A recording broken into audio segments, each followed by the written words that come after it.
그 신명기 28장의 말씀은 모세가 이스라엘 백성들에게 두 가지의 길을 제시하는 거예요. 너희들이 순종하면 이렇게 복을 받을 수 있다. 그러나 순종하지 않으면 저주가 따를 것이다. 어떤 길을 원하세요? 당연히 복의 길을 원하죠. 당연히 복이 좋죠. 누가 저주의 길을 가려고 해요. 그렇죠? 그래서 모세는 너희들이 순종하면 이 모든 복이 너희들을 따라올 것이다. 이렇게 얘기를 하는 거예요. 근데 이 순종하지 아니하면 저주가 너희들을 따를 것이다. 이 뿌리는 어디서부터 시작되고 있냐면 출애굽이에요. 이스라엘 백성들을 출애굽해서 나와서 시내산에서 이 백성들을 다 모아놓고 하나님이 결혼식을 하는 거예요.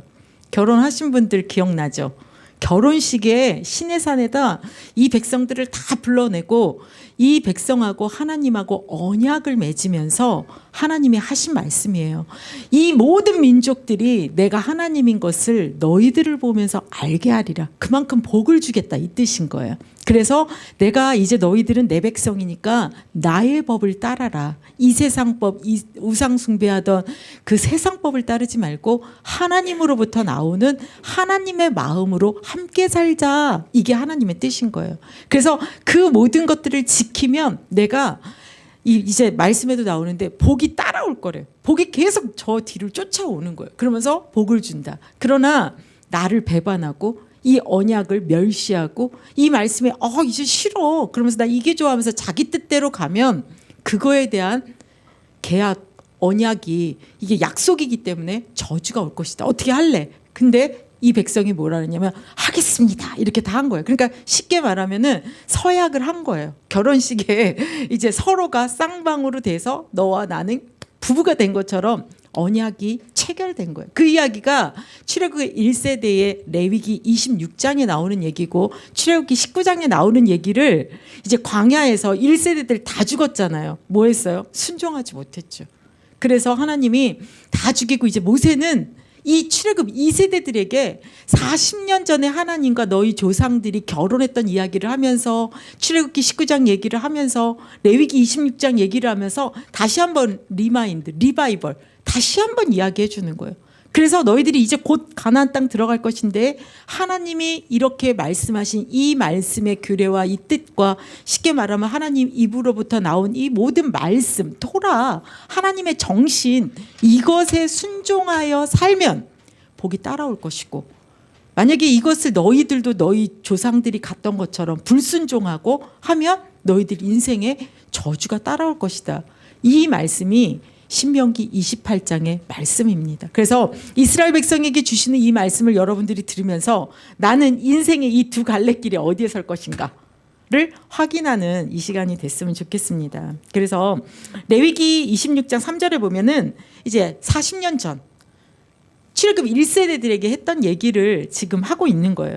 그게 사실은 28장에 신명기 28장에 모세가 하는 얘기와 동일합니다. 너희가 내 규례와 계명을 준행하면 어떻게 해요?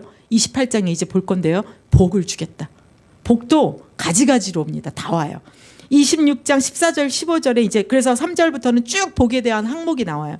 26장 14절 15절부터 보면 그러나 너희가 내게 청종하지 아니하여 이 모든 명령을 준행하지 아니하며 내 규례를 멸시하며 내 마음에 내 법도를 싫어하여 내 모든 계명을 준행하지 아니하며 내 언약을 배반할진대 그때부터는 어떻게 돼요? 저주가 임할 거다. 근데 28장에 보면은 1절부터 68절이라는 거대한 68절까지 나와요. 근데 복에 대한 거는 1절부터 딱 14절이고 15절부터 68절에 54절에 임한 저주가 오는데 저주가 1단계, 2단계, 3단계.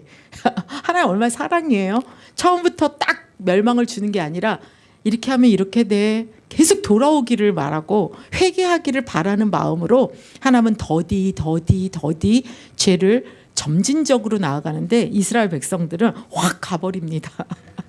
우리가 이런 것들을 보면서 우리의 삶을 어떻게 할 것인가를 오늘 말씀을 보면서 깨달으면 참 좋겠습니다. 그래서 첫 번째, 순종의 길은 하나님께서 약속하신 복의 길이에요. 그래서 순종하면 복을 받아요. 왜냐? 이건 약속이거든요. 계약이에요. 그래서 언약적 축복이라고 말하고 있습니다. 그래서 오늘 신명기 28장 1절 2절에 보면은 모세가 말하는 거야. 너희들 이스라엘 백성들아, 너희가 너희 하나님 여호와의 말씀을 삼가 듣고 내가 오늘 내게 명령하는 그의 모든 명령을 지켜 행하면 내 하나님 여호와께서 너를 세계 모든 민족 위에 뛰어나게 하실 것이라. 하나님 약속하고 있는 거예요. 뭐 하면요? 이 말씀을 듣고 지켜 행하면, 행동까지예요. 그래서 하나님 뭐라 하냐면 내 하나님 여호와의 말씀을 너희가 청종하면, 지금 번역에는 청종이라고 나오는데요. 이전의 성경의 번역에는 순종이라고 나오고 있어요. 그래서 이 말씀을 너희가 듣고 삼가 듣고 지켜 행하며 순종하면 이 모든 복이 내게 임하며 내게 이르리라. 하나님이 8절에 보면은 이 원문에는 뭐라냐, 명령을 한다 그래요. 그러면 하나님이 복을 명령하시면 복이 의인화돼 있어요. 그래서 복이 이렇게 딱 준비하고 있다가 야 복으로 가 이렇게 명령, 하나님 입이 떨어진 복이요, 그 사람에게 가려고 준비하고 있다가 막 달려가는, 그래서 도착하는, 택배가 왔습니다 하는 것처럼 도착하는, 이르리니. 그래서 이 복이 그냥 임하는 게 아니라 하나님의 명령을 받아서 출발하고 우리에게 도착하는 표현들을 하고 있거든요. 복이 어떻게 오는지 한번 보세요. 이건 다 읽지는 않을 거예요. 주보에 나와 있으니까. 모든 민족 위에 뛰어나게 하시고, 3절에 보니까 성읍에서도 복을 받고 들에서도 복을 받고, 4절에 보니까 자녀도 복을 받고 농산물도 복을, 지금으로 말하면 뭐 우리의 월급, 무슨 산업, 식당이면 식당, 모든 하는 일, 그런 것들이, 또 짐승이 복을 받고, 지금은 목축을 안 하잖아요. 우리가 하는 모든 일들, 산업들을 말하고 있겠죠. 들어가도 복을 받고 나가도 복을 받고, 또 원수들을 물리쳐 주시고, 창고와 손으로 우리가 하는 모든 일, 우리가 쌓아놓는 통장, 이런 것들 있잖아요. 요번에도 보면은 뉴스에 막 이렇게 보이스피싱도 당하고 막 이러잖아요. 근데 이런 게 아니라 하나님 막 지키시고 보호하셔서 우리가 하는 모든 것들에 복이 넘치게 해주시겠다는 거예요. 그래서 하나님의 백성을 구별하여서 머리가 되고 꼬리가 되지 않게 하고, 이 아름다운 하늘 창고를 열어가지고 쏟아주신대요. 뭐를요? 비를요. 그 시대는 목축과 농사니까. 그럼 지금 같으면은 우리가 목축과 농사를 하지 않으니까 우리가 하는 일에 하나님이 하늘 문을 여시고 비를 내려주시는 것이 아니라 그거에 응당한 어떤 복을 쏟아부어 주시겠다라고 말하고 있는 거예요. 그래서 하나님이, 예수님도 이 말씀에 의거하여 너희가 먼저 그의 나라와 의를 구하면 뭐 한대요? 모든 걸 더하여 주신다. 우리는 이런 걸 막 받고 싶죠. 근데 그거보다 앞선 게 뭐예요? 하나님이 이 순종하면. 그래서 이 복이라는, 오늘 다 잊어버려도 이 말씀 하나는 딱 붙들고 가셔야 될 게, 복이라는 뿌리의 어원이 있어요. 그 어원이 뭐냐면, 오늘 우리 초등부에서는 했었는데, 사람이 무릎을 이렇게 꿇고 고개를 숙이고 겸손한 모습으로 상대에게 이렇게 겸손하게 무릎을 꿇고 있는 자세인 거예요. 그게 복의 바라크라는 어원이거든요. 복이라는 거는 우리가 받은 게 아니라 무릎을 꿇고 복이 위로부터 임하기를 사모하는 마음으로 겸손히 하나님 앞에 무릎을 꿇는 것이 복인 거예요. 그런 얌전한 겸손한 주님을 바라는 그런 모습으로 있으면 하나님 복을 내려주시겠습니까? 안 내려주시겠습니까? 때에 따른 것들을 허락해 주시겠죠. 그래서 우리가 막 복을 받으려고 여기저기 찾으러 다니는 게 아니라 늘 여러분들 인생에 하나님과 만나는 그 관계 속에 시간을 정해놓고 늘 무릎을 꿇고, 꼭 진짜 무릎을 꿇으라는 게 아니라, 저는 무릎 수술을 해서 무릎 못 꿇어요. 그런 차원이 아니라 하나님 앞에 그런 무릎 꿇는 자세가 여러분들 형통, 복이 오는 방법입니다. 이제 두 번째는 무엇을 볼 것이냐면, 하나님, 불순종하는 길이 어떻게 되냐. 불순종하면 하나님께서 경고하신 이 저주가 오는 거예요. 하나님과 계약 체결을 했기 때문에 그걸 하지 않으면 언약적 저주가 오는 것입니다. 어떻게 오냐? 15절에 보니까, 내가 만일 내 하나님 여호와의 말씀을 순종하지 아니하여 내가 오늘 내게 명령하는 이 모든 명령과 규례를 지켜 행하지 아니하면 이 모든 저주가 내게 임하며 내게 이를 것이니. 다른 원문에 보면 따라온다고 그래. 계속 도둑이 따라오고 나쁜 사람이 나를 따라오는 것처럼 저주가 계속 내 뒤통수, 내 삶에 쫓아오는 이런 광경처럼 보여지고 있는 거예요. 그래서 이 저주가, 근데 우리가 생각할 땐 이 저주가 하나님 왜 우리에게 저주를 줘, 그러지만 아닌 거예요. 징계의 막대기인 거예요. 돌아와 돌아와 돌아와. 하나님은 돌아오라. 오늘 여러분들 돌아오라 찬양하시던데 돌아오라는 사인이 이것입니다. 그런데 어떻게 오냐? 1단계 일상적인 삶의 파괴가 와요. 아까는 뭐라 그랬어요? 모든 민족 위에 떼어내게 돼서 성읍에서도 복을 받고 들에서도 복을 받고 자녀도 농작물도 짐승도 복을 받고 들어가도 복을 받고 나가도 복을 받는데 이거 완전 거꾸로. 너희들이 삶의 모든 영역에서 성읍에서도 들에서도 농산물도 자녀도 가축 들어가나 나가나 다 저주가 이 말이니 이렇게 말하고 있어요. 16절에서 19절까지. 그러면서 악을 행하여 나를 잊었음으로 말미암아 모든 일에 저주가 임할 건데 농사 짓고 목축하잖아요. 근데 병충해가 오고 그 병충해 때문에 쑥대밭이 되는 거예요. 농사가. 그래서 혼란이 오고 책망이 막 쫓아다니는 거예요. 책망으로 결국 너희는 망하게 될 것이라고, 무시무시한 파멸에 이를 것이라고 20절에 말하고 있습니다. 그러면서 하나님께서 21절부터 22절부터는 전염병을 주는데 연병이 오고 폐병이 오고 열병이 오고 염증을 주고 학질을 주고 한재를 주고 풍재를 주고 썩은 재앙으로 너를 진멸하겠다고 하고 있어요. 그러면서 하나님이 때를 따른 비를 주신다는데 비를 막아버렸어요. 하늘을 막아버리셔서 기근이 오니까 하늘이 녹아갖고 땅이 철 같대요. 땅이 옥토가 돼야 되는데 너무 비가 안 와서 딱딱해서 철처럼 된다는 거예요. 그래서 모든 티끌과 모래뿐이라 마침내 너희가 멸망하리라. 이렇게 23절에서 24절 말하고 있습니다. 일상적인 삶이 다 파괴될 것이다. 이게 1단계예요. 그래도 돌아오지 않아? 그러면 이제 어떻게 할 거냐? 2단계 저주가 임합니다. 25절부터 나오는데요. 모든 공동체 삶이 파괴되는 거예요. 국가적으로도 이제 재앙이 오는 거예요.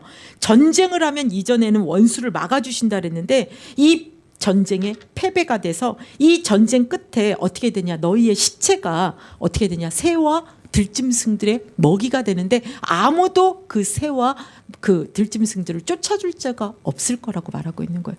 그러면서 하나님이 27절 29절에는 더 큰 재앙이 오는데 애굽에 내렸던 재앙, 열재앙 아시죠? 그런 재앙이 너희들에게 올 거라서 종기와 치질과 괴혈병과 피부병과 너희들이 미칠 것이고 눈이 멀어질 거, 봉사가 아닌 거예요. 그냥 눈이 멀어지는 거예요. 그러면서 정신병을 허락한다고 나오고 있어요. 원래는 이 30절부터 35절에는 원래는 내 것이었어요. 그래서 내가 막 이렇게 농사지면 이게 다 내 거야. 내가 목축하면 이 양도 소도 다 내 거야. 근데 이제부터는 저주가 임해서 하나님이 내 것이었는데, 원래는 내 것이었는데 내가 누리지를 못하고 다 약탈당해서 남의 것이 되는 거예요. 어떤 게 남의 거냐? 결혼했어요. 약혼녀.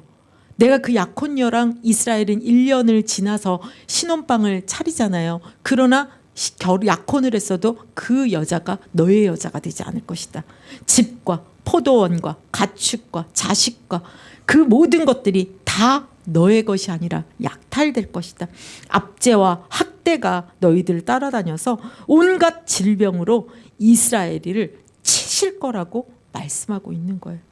그러면서 좀 더 강화됩니다. 36절에서 37절에는 이제 이 땅에서 추방될 걸 말하고 있는 거예요. 너의 왕이 다른 나라에 포로로 끌려가고, 그냥 끌려가지 않죠. 눈 뽑히고 뻘거벗겨서 다른 나라에 가서 하나님을 섬기던 이스라엘 왕이 우상 숭배를 하게 되는 이런, 그래서 놀라고 열방의 비웃음거리가 되고 비방거리가 될 거라고 말하고 있는 거예요. 삼손 생각해 보시면 떠오르시죠. 이런 모든 것들을 너희들에게 허락할 거라고 하는데 실제로 586년에 바벨론을 통해 이스라엘은 멸망당하죠. 그런 일이 실제 옵니다. 그래서 너희들이 아무리 뿌려도 적게 거두고 벌레와 곤충과 포도나무는 심지만 포도주를 못 먹고 기름을 짜지만 기름을 못 먹고 자녀를 낳아도 너 자녀가 아니다. 왜냐? 포로로 끌려가서 너희들이 볼 수 없게 될 것이다. 이런 말씀을 하고 있는 것입니다. 그래서 이전에는 우리가 머리가 되고 꼬리가 되지 않고 우리는 빌려주되 꾸지 않는 자들이라는데 이제는 이방이 높아지고 너희들은 낮아져서 꼬리로 전락할 거라고 42절에서 44절 말씀하고 있습니다. 이런데도 오늘 45절에 보면 내가 내 하나님 여호와의 말씀을 청종하지 아니하고 내게 명령하신 그의 명령과 규례를 지키지 아니하므로 이 모든 저주가 내게 와서 너를 따르고 내게 이르러 마침내 너를 멸하리라. 이렇게 말하고 있는 거예요. 이 언약적 저주가 이렇게 무섭습니다. 이런데도 돌이키지 않는다. 이스라엘 백성도 대단하죠. 안 돌아키면 이제 3단계로 가는 거예요. 하나님이 3단계로 어떻게 하냐? 이제는 강대국을 일으켜가지고 독수리같이 강한 이방인들을 통해서 너희 나라를 침략하고 공략하도록 만드실 거라는 거예요. 그래서 이 마지막 끝은 뭐냐? 최종 징계. 이제 마지막 정말 하나님 완전히 끝을 내는 거는 이 땅에서 뽑아버리는 거예요. 이 가나안 땅 들어오려고 얼마나 애를 썼어요. 근데 거기서 뽑아버려가지고 다른 나라로 포로로 가게 하는 이스라엘이. 근데 실제 그렇게 되어지죠. 그래서 이 46절 48절에 보면은 너희는 저주가 표징이 된대요. 그래서 줄이고 목마르고 헐벗고 이 철의 멍에가 된다는 거예요. 왜 포로로 끌려가면 왜 쇠사슬이 끌려가고 목에 쇠사슬이 채워지고 하는 거 있잖아요. 그렇게 될 걸 말하고 있는 거예요. 52절에서 57절에는 이 맹렬한 공격이 이스라엘 백성들에게 와서 어떻게 되냐? 성벽에 둘러싸여서 어디 꼼짝달싹 못하고 막히는 거예요. 그러니까 어떻게 되냐? 최악의 재앙이 벌어집니다. 자기 자녀를 삶아 먹는 거예요. 그 상상을 못 하잖아요. 근데 너희가 아무리 유순한 여자라 할지라도 아무리 선한 남자라 할지라도 자기 부인을 째려보고 자기 아이들을 째려본대요. 왜냐? 이거 혼자 먹으려고. 상상이 됩니까? 그런 일들이 자녀를 삶아먹는 참극이 벌어질 것이다. 상상이 안 되죠. 그러나 얼마나 이 심각한 상황이 되면 거기까지 갈 거라고 말하고 있어요. 그래서 결국 너희들은 애굽의 모든 질병과 극렬한 재앙을 줘서 상상하지 못할 질병과 정신적 질환을 허락해서 결국 너희들이 기뻐하던 그 땅에서 뽑아낼 것이라고 흩어질 것, 디아스포라를 말씀하고 있는 거예요. 그래서 너희는 이제 쉴 곳이 없을 것이고 마음이 떨려서 불안할 것이고 눈이 쇠약해질 것이고 정신 산란이 올 것이고 위험과 낭망 때문에 도저히 살 수 없을 것이라고 느끼는 완전한 절망 속으로 들어갈 것이라는 거예요. 그러면서 마지막 68절에 보면 그렇게 노예가 싫어서 애굽에서 나왔는데 너희들은 다시 노예로 돌아갈 것이고 결국은 바벨론 포로로 가서 70년이라는 자기 주권이 없는 정체성이 없는 완전히 나라를 잃어버린 포로의 생활을 하게 되는 걸 말씀하고 있는 거예요. 이런 저주의 단계가 3단계로 진행되는데 하나님은 한 번에 이 멸망을 주시는 것이 아니라 계속 뭐 하는 거예요? 돌이킬 기회와 회개의 사인들을 주고 계시는 거예요. 이 저주 속에서도 하나님은 이 회개의 문, 구멍 계속 살 길을 얘기해 주시고 있는 거예요. 근데 인간이 어떻게 돼요? 완악하여서 안 되는 거예요. 그렇다면 이것을 진짜 제대로 다 하는 사람이 있을까요? 하나님은 이스라엘 백성들에게 이 말씀을 주시면서 우리의 지금 사는 우리에게 주시고자 하는 하나님의 뜻이 있는 거예요. 그러면 순종하면 복을 받고 불순종하면 저주냐? 지금 시대를 사는 우리에게는 더 다른 언약이 있습니다. 그것이 무엇이냐면 이 복과 이 저주 사이에 예수님이 계시는 거예요. 예수님이 계시는 거예요. 그래서 우리 이 시대의 언약은 신의 산 언약이었지만 예레미야 31장 31절에 보면 여호와께서 새롭게 이 포로로 갔다 돌아오는 이스라엘 백성들에게 창세기 3장 15절처럼 보라 날이 이르러 내가 이스라엘 집과 유다 집에 새 언약을 맺으리라. 하나님의 새로운 언약. 여자의 후손을 통해서 뱀의 머리를 상하게 하고 우리가 받아야 될 이 저주 54항이나 되는 이 많은 불순종으로 말미암아 이 저주를 어떻게 했냐면 나무 위에 달리는 자는 그 저주 아래 있는 자라고 하는 것처럼 예수님이 십자가에서 그 저주를 대신한 거예요. 갈라디아 3장 13절에 보면은 그리스도께서 우리를 위하여 저주를 받은 바 되사 율법의 저주에서 우리를 속량하시고 오늘 신명기 28장을 통해서 순종해서 복을 받아야지, 저주 받지 않기 위해서 불순종하지 말고 순종해야지, 이거보다 이 모든 우리가 할 수 없는, 우리는 순종을 하려고 노력해보지만 우리의 의가 약하기 때문에 안 되는 이 모든 저주를 싹 끌어다가 주님은 저주에 달리시는 십자가상에서 저주를 다 이루신 거예요. 인간은 순종이 완전하지 못해요. 근데 예수님은 순종이 완전했습니다. 그 순종으로 말미암아 예수께 나오는 자에게 그 순종의 복을 우리에게 허락하신 거예요. 우리의 순종으로 받아내야 될 이 복을 우리가 못 받으니까 예수님이 대신 십자가에 지시면서 우리가 받아야 될 그 저주를 다 짊어지시고 우리가 저주받지 않고 순종의 복을 받을 수 있도록 그분의 순종으로 우리가 그 순종의 복을 받을 수 있게 해주셨다는 걸 오늘 우리는 기억해야 될 줄 믿습니다. 그래서 새 언약이에요. 예수님이 새 언약이에요. 하나님은 아담에게 첫 언약을 주셨잖아요. 이 모든 것을 너희에게 줬으니 정복하고 다스리고 생육하여 번성하라. 이 모든 것을 너와 나의 약속으로 선악을 알게 하는 나무는 먹지 말라. 그것을 먹는 날에는 너희 눈이 밝아져 정령 죽으리라. 이런 말씀 주셨을 때 그걸 지켰으면 얼마나 좋았겠어요. 근데 인간은 또 유혹을 받아 죄성으로 들어갔잖아요. 그거에 대한 새로운 언약으로 이 시내산 언약을 통하여 하나님은 또 이 하나님의 토라법을 주시면서 말씀을 주시면서 살게 했지만 인간의 죄성이란 또 순종이 안 되잖아요. 그래서 완전한 순종에 예수님이 오셔서 십자가에 다 못 박아 저주를 속량하시고 해결하시고 저주를 없애시고 부활하셔서 지금 믿고자 하는 자들 속에 오셔서 순종하면, 예수님 안에 들어오면, 예수님 내 말이 너희 안에 있고 너희가 내 안에 있으면 다 받아 누리라는 것처럼 예수님 안에 들어온 자들에게 이 순종의 복을 우리에게 허락해 주신 거예요. 누가복음 22장 20절에 보면은 예수님이 십자가에 못 박기 바로 직전 마지막 만찬을 하실 때 말씀하시는 거예요. 떡을 떼주시면, 빵을 떼주시면서 포도주를 건네시면서 이건 내 몸이다, 이건 내 피다 하시면서 말씀하신 게 뭐냐면 이 잔은 내 피로 세우는 새 언약이니 내가 죽고 내가 피 흘리면 주님이 우리의 저주를 끝내시기로 약속하셨어. 그래서 이 너희를 위하여 이 붓는, 그래서 그걸 기념하려서 우리가 성찬하잖아요. 여기서 요 조그만 포도주 먹고 요 조그만 matcha 떼서 먹는 의미가 뭐예요? 하늘과 연결되어 있는 거예요. 하늘과 연결되어 있는 거예요. 그래서 오늘 우리가 내가 어느 길에 서 있는가? 이 인생의 이 두 갈래 길에서 우리 어디 서 있어요? 단연코 말씀드리는데 우린 저주의 길에 가지 않습니다. 우리는 순종의 길을 통하여 복의 길에 서 있는 거예요. 그래서 근데 우리가 불순종 안 합니까? 하죠. 보혈로, 십자가로 날마다 주님은 덮고 계시는 거예요. 그래서 우리에게 원하시는 게 뭐예요?